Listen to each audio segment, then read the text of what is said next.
Of again.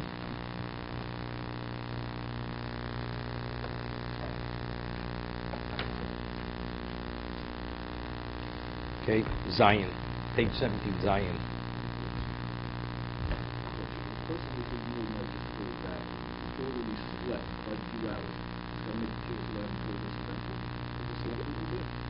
You just said, no, he has to wash. Of course he has to wash. Yes, we had this, yeah. No, he's asking because he's going back to sleep. He's going back to sleep. Yeah, definitely you have to. Right, you should. You have this. Tov lahak b'til shedayim shachris, kol dvar mak b'til shedayim l'sudo. One should be makbid b'til shedayim in the morning, meeting all the criteria of what washing for bread is. Mak b'til shedayim l'sudo. Hagob miu ein makiv. However, it doesn't invalidate the washing. Lo kli, although you need a kli for til shedayim for bread. Lo koach gabro, one needs koach gabro. It has to come through, the water has to flow through human initiative. So that's l'chatchila. That's preferable. It should be.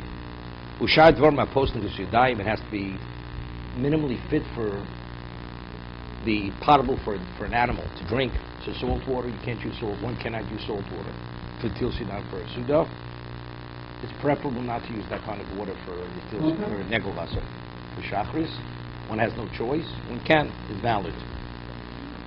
Or even if one did have the choice, if he did it, it's still a valid washing. He has no reason to wash over again with potable water. Let's see the Mishna Berura. This is very low on this. Eino ma'akev rotzeloma di'yevet linyi brocha. One can even say a brocha. Yuchal levorach until shidam afilu chatchilo hecha di'efsha b'nyin acher. The only water he has available is what? Is water which is not potable. Doesn't have a kli. But if a person can meet all the criteria of what's tchilas now for a suda, one should. Lo kli ratzloma demhani aflahavi ruach tuma. It actually is effective to remove the ruach tuma. L'chenim ein lo kli shalem. Let's say the vessel is broken. Muta lito mekli nokov. Although it's perforated, v'chemi plump. The person has a pump. We said that it's in Chulin speaks about a case where you have a stopper in a barrel, and you pull out the stopper. The first gush is koach gabra. The subsequent water that flows is not koach gabra, because it flows now. It flows naturally. So if you put for til shedayim for suda, let's say the second gush that comes out is not valid. You have to put the stopper in and out to be considered valid. So let's say you pump up water. So you pump up to create the pressure. So the first gush is the call for the pulling of the stopper. But now when the water continues to flow, right, that's like the water flows after the first gush. So that's what we're saying. Avshein koach gabro. It's not koach gabra the pump. After the first flow, when the first gush comes out, it just keeps flowing the water. Okay? Kimvor lekamon tils shedayim avalim shichshet yodov v'mayim. But he says, although it's valid regarding the til shedayim shachris, lomani l'ruach roch. Let's say a person just swishes his hands around the water. It's nothing, right? The water has to be poured on the hands. That's the only way you could release. You can remove the ruach tuma, the contaminated spirit from the hands. It doesn't come off any other way. Okay, let's see the Be'er Halacha. Be'er Halacha on this.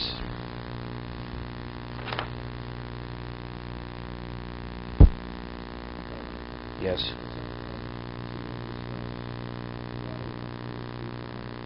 No. Well, we said 4 times already. Why 3 times? It's just the way it is.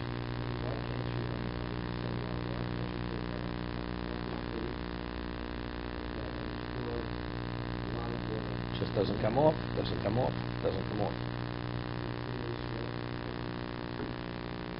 To every other level of contamination you go to the mikveh, it relieves the contamination. For tumas mes, unless you have the paraduma, you're not relieved from that contamination. That's the way it is. That's the nature of the contamination.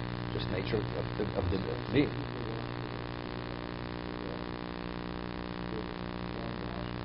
It's good enough. It's revius. Enough. You don't need more than it. Because the whole idea is what? You have to ritualize the hands. You've really ritualized them. Because the revius is the kump of the mikveh. On a rabbinic level, even on Torah level, we're running certain things. So you've done it. you use less than a revius, it has to flow from a revius. Let's say you have a cup that holds a revius, and you pour less than a revius in each hand, then you have to pour a second point. But if you put one gush, and in that gush you have a revius, minimally 4 ounces of water, you don't have to wash your hands again. Okay? Let's see over here.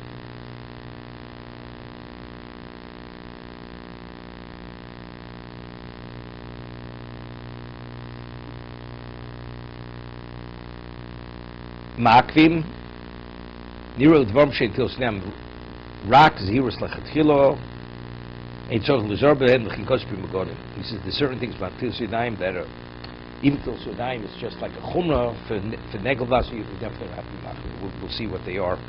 Shar Dvor Mai Mogen Avram Sivkon Gimel Primagodim Shavor Dvorav Kavanas Aramo Bezer Rak L'Inyin Imamayim Posem Revius. Here. That's only, you have to have a revius. You have to wash with a cup where the volume of water in the cup is minimally a revius. If you wash, let's say, 2 ounces and 2 ounces, it's not valid. Even though the second gush comes from 2 ounces, that's called shiori tyra. It's a remnant of the original revius. If you start with revius, even though you conclude with less than revius, it's not a problem. But you have to start with revius. For the washing in the morning, one doesn't even have to start with a revius. Even if you have less than a revius, 2 ounces each originally, you keep the a vessel which has a capacity of 2 ounces. You fill it, pour one, and each, you never had a revius, is valid. Because the revius is only something which is only necessary for the til stam suda, only for washing of the bread. Okay? Yes. Let's go. Alcohol.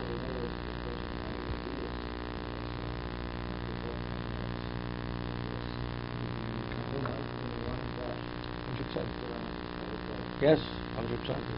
Correct.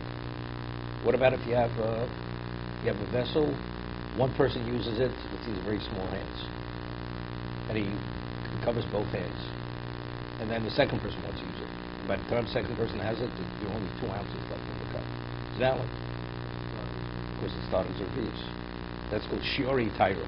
It's a remnant of something originally that had the ability to be matayr. Okay? So he says over here, interesting, that the Ramah quotes the Mogen Avram and Pri Megodim, that Ram means you don't have to be machmir, it's only without poskim revius. Avodim amayim ba'atzim psulim machmir Ramah ki yishomrim anal shelavorach alayu. They're understanding the Ramah, but let's say you have the other levels of validation of the water. Let's say the water is not potable water, not even for an animal, it's salt water.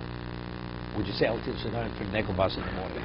The Mogen Avram explains the Ramah that even if it's less than a revius, you're able to sell until Shidayim. What about if it's not even it's not even fit for animal consumption, the water? It takes off the Ruach Tumah, but that you should not say on the bracha until Shidayim. That's how the Mogen Avram explains the Ramah. But he says, biragro shel agozu, but the way the Vilna Gaon explains the Ramah, he argues with the Mogen Avram,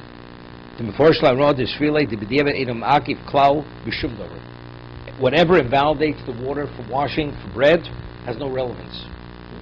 You say a bracha, whatever type of water you wash or how you wash, even if you don't have kol gavra, you always say the bracha. Mogen argues. That's only regarding removing the ruach ro. For bracha, it's only if it's less than a revius. Only then could you say the bracha.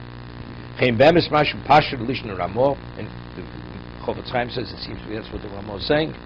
Omnam lo hatakti kol zeh Mishna Berura mishum deldina in afkamina bazeh v'hataknu shom sivkotin zayin chronim esomrim keishomrim anal. Says it doesn't make a difference because la'alocha we don't rule like the Yeshomrim, and we rule la'alocha that one doesn't have to meet all the criteria that you have washing for bread, and therefore whatever it is, as long as you wash up to the knuckles, you say until Shidayim.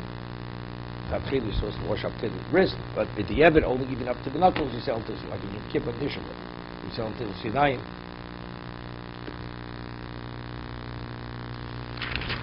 Okay. Netilos Yadayim Shachris. Einotlian al gabi karka. One doesn't wash it directly onto the ground. El tochakli. It should be washed into a vessel. We said this on Friday. Rash Mishna Berura Karka Afilo Gabi Ksomim also, even if they're straw, where it's absorbed into the straw, but factually it's not absorbed, being absorbed into the ground. Once you put two vessels by his head, one full vessel, one empty vessel, you pour from one into another. Okay? What is that? No, you have where to pour the vessel, you have where to pour the water. He says he's just advising what you should do. By your head, when you still a person has the water by his bed, so you shouldn't have to walk in the morning. Right? You're not supposed to walk Dalar Amos. Or it's better not even to walk whatsoever. Wash your hands. You should not carry the contaminated spirit on yourself.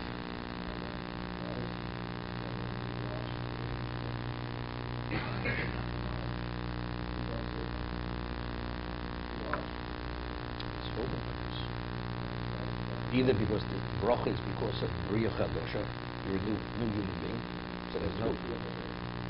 So that's in the morning. Or the reason is because of the preparation for Kriya Shema and Tefillah. No, not Korbanos. Kriya Shema and Tefillah. The morning has a much more special. I mean, because Kriya Shema, you have Kriya Shema and Shema Esrei, then you don't have to bring it. For you only have Shema Esrei. So for that, we don't say the bracha. When we get later, we'll see. We don't go and set out this every time. For Shachris, Mincha Ma'ariv. That was, but we don't. No. They'd say the bracha when they would ritualize the hand and the feet. Not had nothing to do with anything. You know, everybody agrees that even if you don't you wash in the morning. You know, factually, you maintained your hands. One doesn't say those around for Mincha Ma'ariv. It's only because there's a concern, maybe the hands were invalidated. So again, it's like the Kohen walks out of the sanctuary, comes back, he has to ritualize his hands and feet again. That itself is another mitzvah. He says the bracha, no question. So that's what the Vilna Gaon held. Every tefillah, it's the equivalent of that. But we don't rule like the Vilna Gaon. Okay?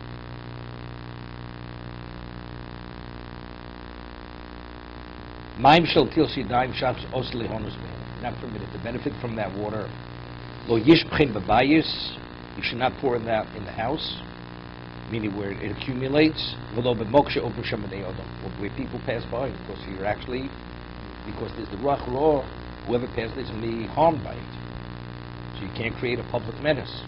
So you have to pour it in a location where nobody actually goes there.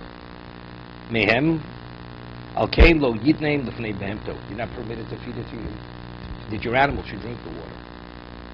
B'nei Odom kiyucheli nozik al dech ruach ro. V'yishbechem mokem madron. You should actually pour him in a location where there's an incline, so it's going to run off. The water will not stay there. O ba'ofet tichuach, or sand, which it absorbs the water. The water is fully absorbed into the ground. But if it accumulates on the surface and people walk in it, okay, I mean you have to be careful. I mean, probably I don't know how many people never lost their bed. Usually a person is never dead, it's usually on a mat. Because it's inevitable if you spill something, you don't want to get the floor wet.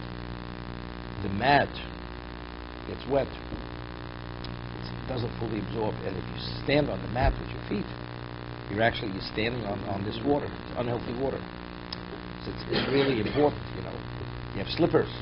Most people have slippers. You put on your slippers immediately because it's inevitable. If you don't put on slippers, you walk on that mat, that water is going to touch the bottom of the soles of your feet, and it's unhealthy. Based on what we're saying now, understanding the detriment of this water, how it could affect you negatively, you have to be careful not to step in it. Even though it's absorbed in that, you step on it, your feet actually get wet from it.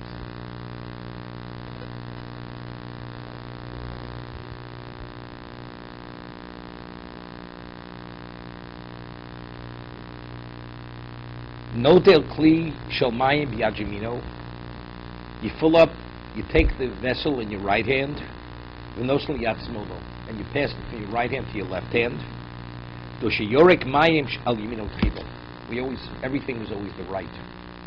Everything should start with the right. Okay? So you fill up, you have the vessel in your right hand, you pass it to your left, and then you pull from your left on your right.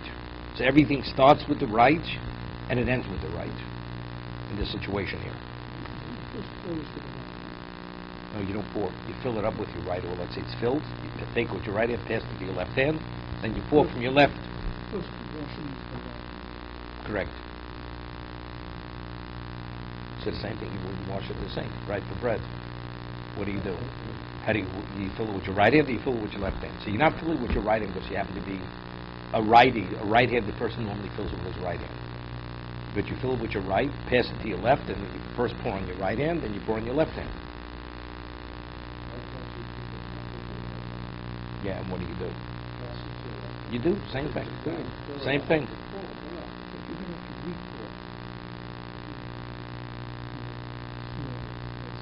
You have to refill it.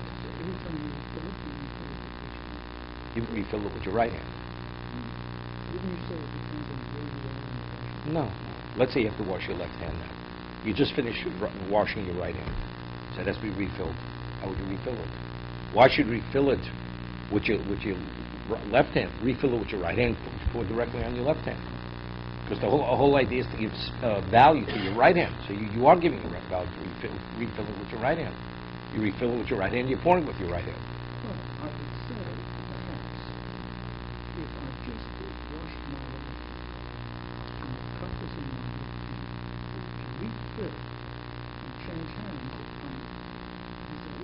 a slight mistake. If I went straight down and refill it, With which hand? With your right hand? the hand in which the cup is. No, you pour it from your left hand, your right hand. Okay, now what you Now do? the cup is in my left hand. Okay. So now, if I want to refill it, the saying here is you first change hands. First, this concept of hefsek is only when we speak about bracha. You have to pour minimally 3 times, otherwise the ruach doesn't come off in either case. So the concept of hefsek, interruption or delay, doesn't mean anything. Well, let's suppose that we're doing bread, Okay. and I use all of the water in the cup with the right hand. Okay. Let's say you filled it with your right hand, pass to your left hand. Now Now you have to wash your left hand. Now the cup is in your left hand. I understand that. No, your left hand you wash your right hand. The cup is in your left hand. Now you need to refill it. Maybe you would say, just straight and fill it while you hold it, so that there's no same interaction. It's instantaneous. Instantaneous. There's a difference. So you refill it, then pass to your right hand. Okay? It's fine. If you want to do it that way, you can do it. But ultimately, the right has to pour on the left. Because you're going to pass it to your right in either case. Yeah. You realize if you work for David, every second counts. Even the pause. Okay?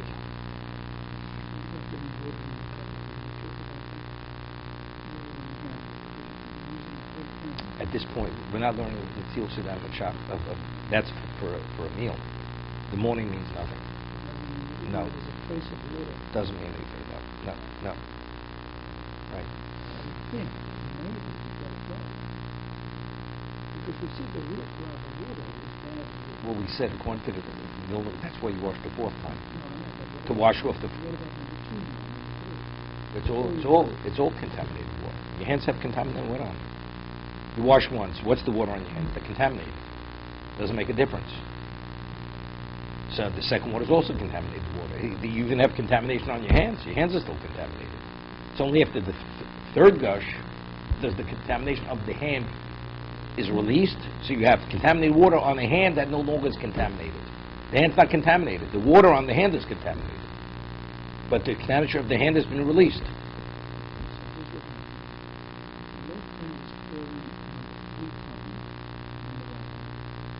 So the right hand no longer has contamination. Okay. So what? Therefore what? The laws of contaminating a hand can only be contaminated. This kind only if you sleep. If you don't sleep, you can't become contaminated with the water. The water is just unhealthy water. Understand? You're not contaminated. The only way this contamination comes upon a person if you sleep that minimal amount of time. When you're dealing with washing for bread, they're concerned the hands are contaminated. We don't want contaminated hands to come in contact with the bread. So there, the water contaminates the hands. Of course, it's like touching something unclean. You touch something unclean, you have to rewash even the middle of the meal. Right? Because there it has to do with cleanliness when we speak about eating bread during a meal.